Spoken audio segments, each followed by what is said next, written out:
Yeah, that I found that to be true. I've experienced that. Mr. Sylvester Stallone. I didn't know that he wrote his own story. That he wanted to go into acting, and this is sort of in his own words, but I'm paraphrasing him about living your dreams. So if you have living spirit and you're living energy, and you have a soul, and you have a dream, if you will, something that you have enormous passion for, right? That you want to experience, whatever that is. There's something that's it's called the intrinsic motivator. There's something in you, your spirit, that drives you to want to experience what you want to really experience, something that you have enormous passion for to go experience. If you want, it's like having this love built in, that fire built in. Just like with me, with going out and being a peacemaker. You know, that's what firefighting is, right? Is bringing peace back, bringing calm. Hey, everything's going to be okay. It's like a mother and a father would, right? Everything's going to be okay. You know, we love you, right? And so it starts with how you feel about yourself and spirit, right? Because how free you are to experience being on fire, to experience whatever you choose to experience, that's your passion, right? And if somebody's trying to hold your energy captive, right, as an attachment to you, that doesn't want you to be free to do that, means they're not free themselves to do that. And that's why they attach themselves to us, because we are. That's what a free spirit is. That's what it means to follow your heart. Remember? I grew up with that as a little child. Follow your heart. Follow your dream come true. And they will come true. When you are experiencing what love is in your heart, and I use the word passion because that's how I express it, that's what I feel, that's a lot of fire. You're lit on fire. Right? So now the creative side kicks in because you realize you have an infinite amount of directions that you can go in with your creative mind to go experience something you never experienced before, something you have a passion, whatever it is. But if you're on fire to go do that, that means you've got a lot of energy to go do that. And if you're running on high energy to go do that, chances are when you're free and that spirit is in that energy, you're not needing any energy from anybody. And if there is an artistic, creative expression in you, you don't want to be held captive to not be able to experience what you want to go experience by virtue of creating those experiences upon which you're experiencing more about who you are and what you love. That's the artist. That is an original artist that does not want to be held captive in spirit, having its energy held captive, but his own story tells you, and he said it. I listened to a couple of his he's straight out honest. He's not afraid to communicate who he is, how he experiences being what he is in energy with the soul or spirit, whatever he is, right? So I know I listen to what he has to say in the form in which he presents him in, which is just like what I am, a human. It look like a human being, right? An avatar, if you will, whatever you want to call it. A presentation. I call it a presentation, a communication platform, a radio set. It's many things. Okay. So that's what. Remember, we're back to being a child. What do you want to be when you grow up? Oh my gosh. You know, it's just like all of those things are already running through my imagination. Okay. So that's why my roadmap was the way that it was. I was following my passion. My father may mention that to me, but it's something that's within you. It's just like I mentioned to this young man out here earlier when we had a deep conversation about what it means to have God's seed. You know, you carry God's seed in you, okay? So you know God is what love is. That's a high-speed God vibration. So you know you need a girl, right? You need a birth giver. If you want to pass your God seed around, you're going to need a girl, buddy boy. Right? Now you can spread that God seed wide and far because now they're going to experience the code one. It's on fire. And when you have a creative imagination lit on fire, go for it. Because that higher energy is what frees you, because now you're no longer being held captive as food for something else. Yeah. See, that's what they do.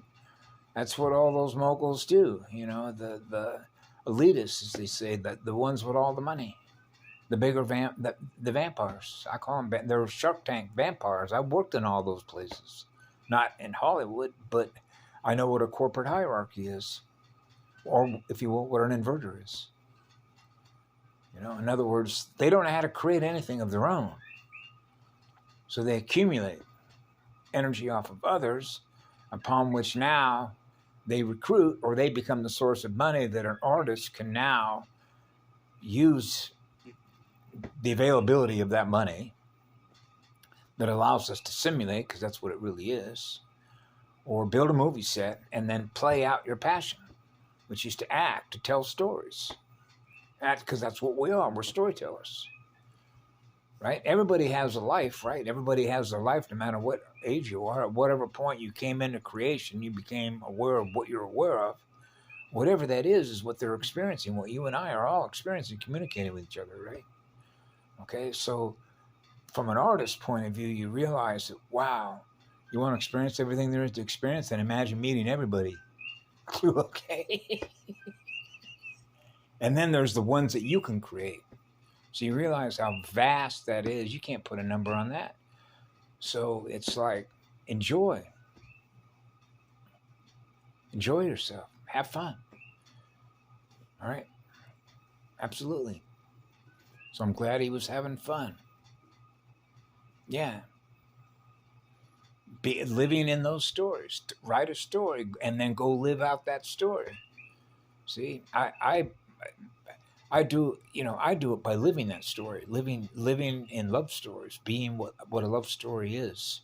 Like if you were a father or a mother, and you wanted to, and you give birth to children, right? And you're gonna sit down, and they're gonna, as they grow, as they've been born, and those children are gonna get to know who you are, right? So don't you think that a child wants to know something about its own parents, right? So now the parents become teachers, guides, right? Because they're older. So that, and the way that that's defined as time, which is why as a child I always looked up to my elders, because I figured, hey, you've been around longer than I have in this environment. That means you're probably a good source of information, like a library. Well, it saved me a lot of time. From an energy efficiency point of view.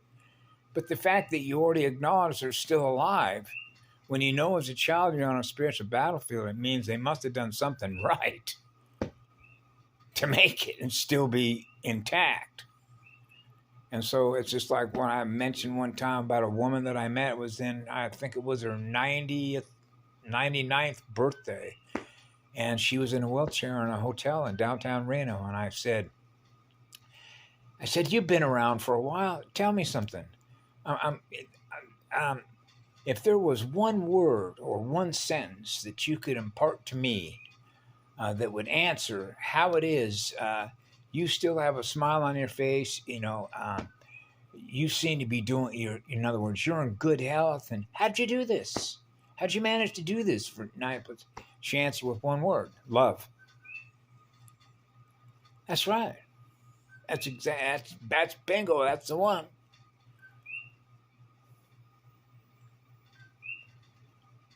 And so, so I mentioned to this young man out here, that's what it began with. So when you're in a spiritual warfare, you realize that one versus the other, if you will, one is more powerful and one it isn't.